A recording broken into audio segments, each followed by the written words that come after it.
There seems to be a dust man, I'm guessing, here, who is called Pox. Yeah, Erin really doesn't have any need to go talk to them right now. He still would prefer to evade them, though of course I know that we could go chat with them here, but Erin doesn't yet. I thought I saw a question mark here, but there. Vines with black leaves. The stems look extremely sharp. And there are lots of thugs here. And a tout. But that tout is surrounded by thugs, unfortunately. Frightened hive dweller. Oh, the tout comes this way. Let's chat. If I could click on her. Damn it. The smiling middle-aged woman trots up to us and curtsies. Hello, sir, and well met. For merely a single copper common I can offer me service as a tout. Somewheres I can point out for ya?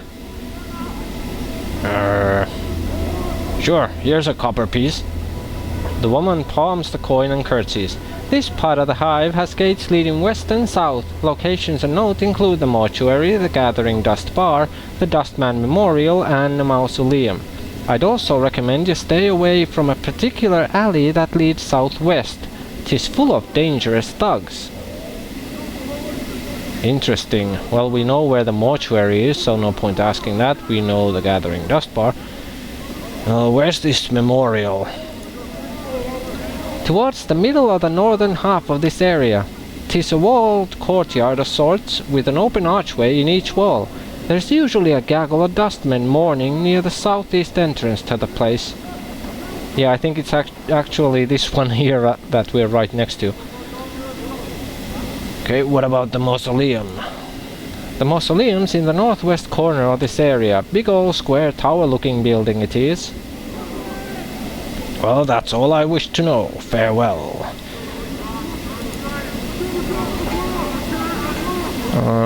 Let's chat with this guy and see what the people are like here who aren't touts or harlots or thugs. We see a man in tattered clothing. As we approach him, he suddenly stops and begins to look around, frightened. Greetings. The man looks startled, then takes a step back. Hey, what you be wanting, Cutter? His voice is shaky and he seems taken aback by our scars. I have nothing on me, so's I don't, and my rags are not worth the trouble. Calm yourself, I'm not here to rob you. I just had some questions. He keeps a safe distance and his eyes dart from side to side as if expecting something to step out of the shadows. Questions, he said. And, what might those questions be? Can you tell me about the Lady of Pain? Erin would like to know more about her, as would I. The Mistress of Sigil? You've not heard of her? You must be blessed or more know little about Sigil indeed. Lady's words law here in Sigil. Except she don't say much. Dead silent she is, actually. Well, that's some law then. He looks at us warily. Don't want to be talking too much about her, Cutter. You don't want to cross her shadow nor be singing her praises, all right? Now, let's say no more about it. Rattling your bone box about the lady is dim. Dim indeed. Yeah, I don't think you have all the Moomins in your valley either. Okay, do you know someone named Farad? Name's not one I know, Cutter. Who's he? He's a collector, I think. He thinks. Well, then he most likely has his keep in Ragpicker Square, then. You might want to look there. During the day, that is. Not a nice place at night. Well, we know where Ragpicker Square is located. Roughly, at least, so... Let's see if there was anything else we could ask. Well, we could ask about the journal. If this guy knows about any journal being sold somewhere. In a thug auction or something. I'm missing a journal. Have you seen one, or do you know where I might find one? You're missing a what? He looks confused. No idea where you'd find such a thing, Cutter. Alright, thanks and farewell. Done. Not much of a help, that guy, but a bit. People really don't want to talk about the Lady of Pain. And yeah, Erin doesn't know, but I know, of course. She is one of the few things that can actually kill us. I mean really, really kill us, like permanently kill us. There was some old lady walking there in the middle of the night. Seems a bit odd, if you ask me. Then again, no one did. Elderly Hive dweller. And someone running really fast. Okay, these two... Right. Where are you going? God damn it. Okay, we'll go there anyway soon. Let's go around it first, see how many thugs there are surrounding the place. More dustmen. This is probably the worst place we can be in Sigil at the worst time. Is that so, Mort? I wouldn't know yet. And this guy's clothes definitely poke out from other people, so let's go see who exactly he is. We see a heavy-set man with sharp features and a pained expression. Despite his huge frame, however, he has an effeminate look about him, and unlike the other residents we've seen, he looks to have bathed recently. Wow. As we approach, he looks up hopefully and calls out in a high voice. "Craddock, good sir?" What? His hopeful expression dies as he studies our face. "1,000 apologies, good sir, if I have given offense." He gives a slight bow. "I am called Bane the Sender, third child of Bane the Sender. I am one of the many runners in the employ of the House of Senders." What do you send? You haven't offended me. Yet. What do you want? Isn't that kind of an odd question, actually, to ask as such, as we went to engage him in conversation and not the other way around? I think it was basically, this whole thing is clearly meant that he stops us as we walk past him, so let's assume that and go with this. What do you want? 1,000 apologies for troubling you with such a trivial matter, but I seek Craddock, an overseer in the Hive. Bane looks like he's in pain. And it rhymes nicely. But alas, he eludes me. He looks at us hopefully again. Could it be you have heard of such a man? Nope. I am bound to deliver a message to him, and as yet fortune has chosen not to favor me. Well, at this point, with us having nothing really but a pry bar, a corpse's arm, and some other stuff, money would be nice, or almost anything at this point, tradable at least. So let's see if we could help him for a price. I might be able to find him and deliver your message for a price. Bane's face lights up like a lantern. Of course, good sir, if you can find this Craddock and pass along the message, I shall pay you for your troubles. Alright, what's the message? Bane recites the message almost like a mantra. The shipment must be incursed by the 3rd day or there will be a penalty. Bane frowns. I am told that Craddock will know of the shipment to which the message pertains. Okay, if I see Craddock, I will pass along the message. Is there anything you can tell me about him before I go that might help me find him? He is said to be a giant of a man, stern of features, that he is an overseer in one of the Hive marketplaces. Alas, I know little else than that, good sir. I see. That's enough to go on for now, then, I guess. Except that where is this marketplace in question would be nice to know. Bane bows. Thank you, sir. Should fortune favor you and you are able to bear the message to Craddock, be so kind as to return and tell me of it. I will see to it your efforts are rewarded. Very well. Farewell, Bane. Updated my journal. Okay, this calls for a quick shave. Yeah, now we'll have to find out where this marketplace is located. And yeah, this is clearly the... I forgot. What was it called? Yeah, sharp vines there. Dustmen chanting. I don't think we want to have anything to do with them yet at this point. There's some guy called Quentin here. This obsidian monument has names chiseled on it. Done. This obsidian wall has thousands of names carved into it. Interesting. There is someone here moaning about their poor sisters. The walls are filled with names. Death of names. He looks a bit like a dustman, so we won't talk to him yet either. Let's talk to this old lady. He looks kinda out of place here too, so will be interesting. A sense of great loss hangs over this elderly woman like a dark cloak. As we watch her, a long sad sigh escapes her lips. Greetings. She looks up at our face, cloudy eyes squinting and straining to see us clearly. Forgive me, young cutter, but I'm an old woman and don't see so well. Do I know you? Well, as it is quite possible due to the circumstances, perhaps, but I don't know you. She mulls our answer over for a moment, nodding. What was it you wanted then? Well, I had some questions. Questions? Her expression curdles. Oh no, you're an adventurer, aren't you? Name, job and all that rot, eh? Well, I won't have it. Off with you. I'm not really, at least. Bar that. The woman jabs her finger at us. I've watched the dustmen put the name of me husband, damn his soul, me son and both me daughters on their memorial. Adventurers, all of them. Why, I swung quite a sword myself in the day, so's I knows one when I meets one.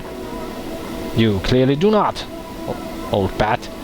The old woman seems to be working herself into a fit. Her face has become flushed and flecks of spittle fly from her lips as she howls at us. Let's let her continue her tirade.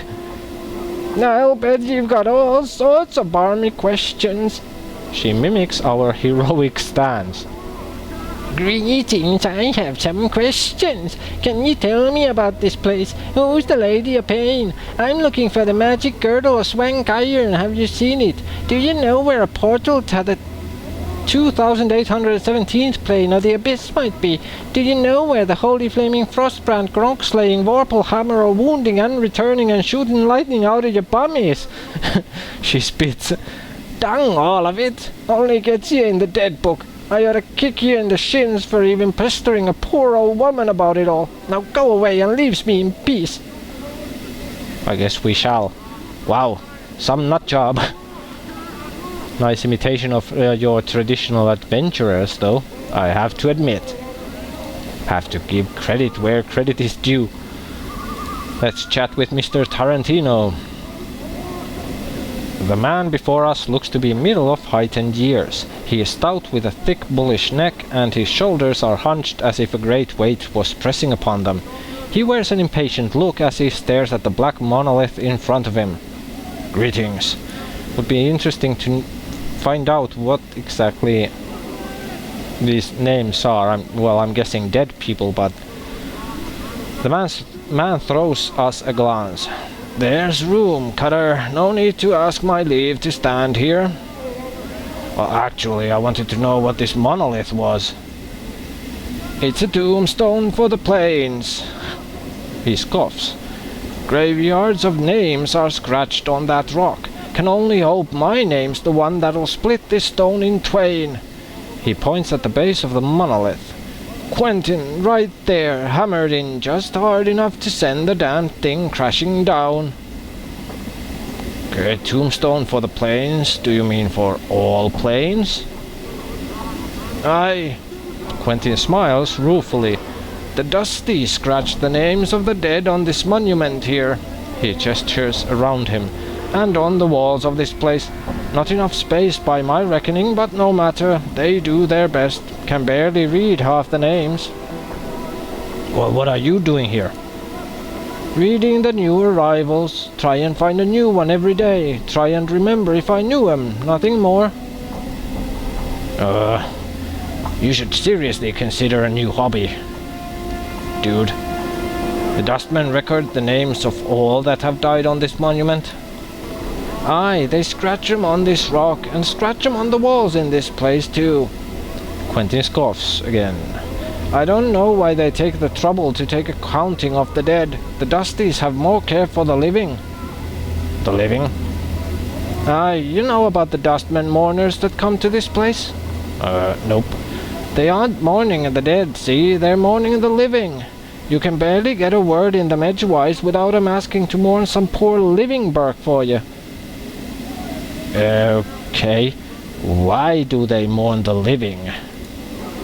You got me there, Cutter. He shrugs. Might want to put the question to them.